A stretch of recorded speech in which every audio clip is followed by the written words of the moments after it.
Stock of drugs seized in the southern seas brought to the Dikovita harbour. Cabinet approved to reduce the connection fee for new water connections to 2,500 rupees. Supreme Court orders to submit a report on how farmers affected by the Umayyad project were compensated. Michael Bloomberg ends a US presidential bid, endorses Biden. Good afternoon. Starting off with today's lead story. A stock of drugs seized and a group of suspects arrested in the southern seas by Sri Lanka Navy and the Police Narcotics Bureau were brought to the Dikovita harbour this morning.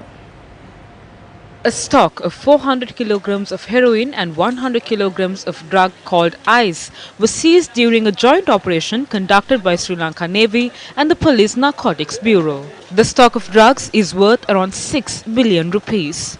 A total of 28 suspects, including Iranian and Pakistani nationals, were arrested along with the drugs. During the past 14 months, Sri Lanka Navy has seized over 1,162 kilograms of heroin, 5,000 kilograms of Kerala ganja and 3 kilograms of ice.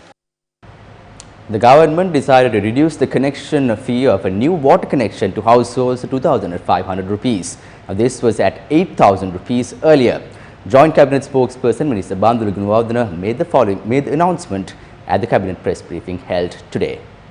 Now, still in local news, the following are the decisions announced during the Cabinet meeting today. Granting of land in Kaluthura Bodhiya premises to the Kaluthura Bodhiya Trust Board through a freehold deed. Providing drinking water supplies to 150,000 households. Allocation of land belonging to the Urban Development Authority for development activities.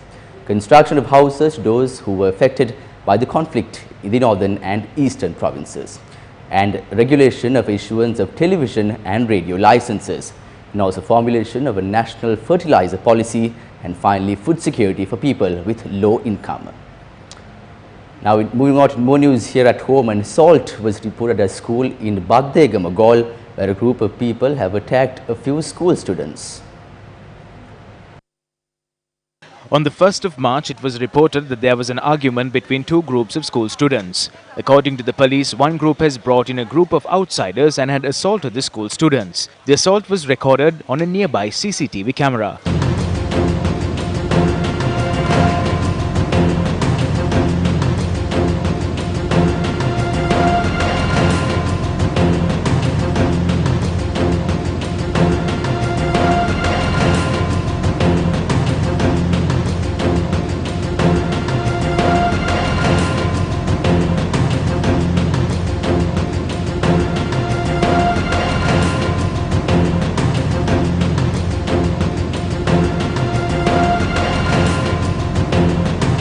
The injured students were discharged from the Baddegama Regional Hospital after receiving treatment. One suspect was arrested regarding the incident and was remanded until the 10th of April. Further investigations are underway to apprehend more suspects.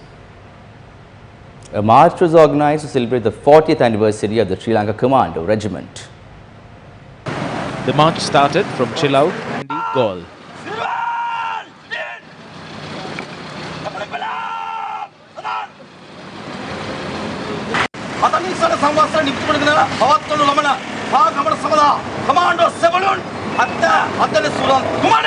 The march is scheduled to reach Colombo on the 7th of this month. A special ceremony will also be held on the day of the arrival.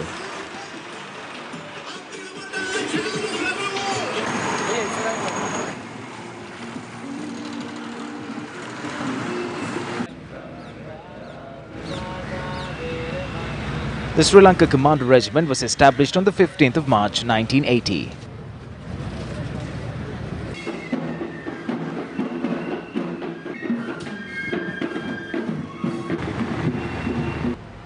News of the courts. The argument on the revision application submitted by the Attorney General requesting for the bail issued for former Minister Rajat Sinaratne by the Colombo Chief Magistrate to be revised was postponed to the 10th of this month. The order was issued by Colombo High Court Judge Manjula Tilakaratne. Former Minister Rajat Sinaratne is the third suspect in the case pertaining to the controversial white van media briefing. The argument on the revision application was scheduled to be held today. However, it was postponed as the Deputy Solicitor General representing the Attorney General was unwell. Now, still in local news, The Supreme Court today ordered the Attorney General to immediately submit a report on how the farmers who were affected by the Uma Oya development project were compensated. This order was issued after taking into account the facts presented by Attorney-at-Law Ranganath Dabare, who is representing the farmers. Attorney-at-Law Dabare pointed out in court that more than 1,000 farmers suffered losses and were treated unjustly as the government failed to pay the compensation assessed by the Department of Agrarian Development. According to the attorney, the government has only paid an amount less than the assessed amount of the compensation. Three-member bench consisting of Justices Priyantha Jayawardena, P. Padman Surasena and Yasant Kodagoda ordered the case to be taken up again on the 20th of July. The Monetary Board of the Central Bank of Sri Lanka at its meeting held yesterday decided to maintain the standing deposit facility rate and the standing lending facility rate of the central bank at their current levels of 6.50% and 7.50% respectively, and thereby continue its accommodative monetary policy stance. The board arrived at the decision following a careful analysis of the current and expected developments in the domestic economy and the financial market as well as the global economy. The decision of the Monetary Board is consistent with the aim of maintaining inflation in the 4 to 6% range while supporting economic growth to reach its potential over the medium term. Now, still in local news, as countries grow and economies develop, there remains one true side of the epic proportions that is arguably the biggest challenge before humankind in the next century: global warming. Newsfirst draws your attention to this burning issue. Global warming has become a major concern in the world. Ever since the beginning of the Industrial Revolution, Earth's temperature has risen. Due to this, a series of climatic effects have been occurring during the past few years. As of now, Sri Lanka is facing an issue on rising sea levels and extreme heat levels. Global warming has been taking a toll on the lives of all living beings, especially marine species. The rising sea levels and serious heat waves are posing a threat to marine life in Sri Lanka as well. Most affected area of the global warming issue or the greenhouse effect is the sea. We know that sea contains lot of living beings such as coral reef and fish and other living beings. They are severely affected, and according to a recent survey, we know that 90% of the coral reef that are around our country are already dead. And most of the fish and other living beings, they are severely affected, and in the near future most varieties will vanish from the sea. When the sea is affected and sea is without living beings, we all are affected, and especially the human beings are affected, because as a country we know that we are surrounded by sea. Therefore, we will have to face serious repercussions if the living beings of the sea are really affected. Now, moving back to news here at home, infectious diseases physician Dr. Sanjay Senanayake spoke to Newsfirst extensively about the rapidly spreading COVID-19 or the coronavirus today. So where did this virus come from? We know that coronaviruses are animal viruses, and 7 of them, including this one, have migrated to the human world. We think this originally started in a bat, this particular virus, and it has moved to intermediate hosts such as an anteater or a pangolin, and then it has mutated enough to become efficient at transmitting itself to humans and between humans. What symptoms do people get if they get the coronavirus COVID-19 infection? 80% of people get a mild infection. The most common symptoms are fever and a cough. This is followed to a lesser extent by shortness of breath, muscle aches and pains, sore throats, and diarrhea.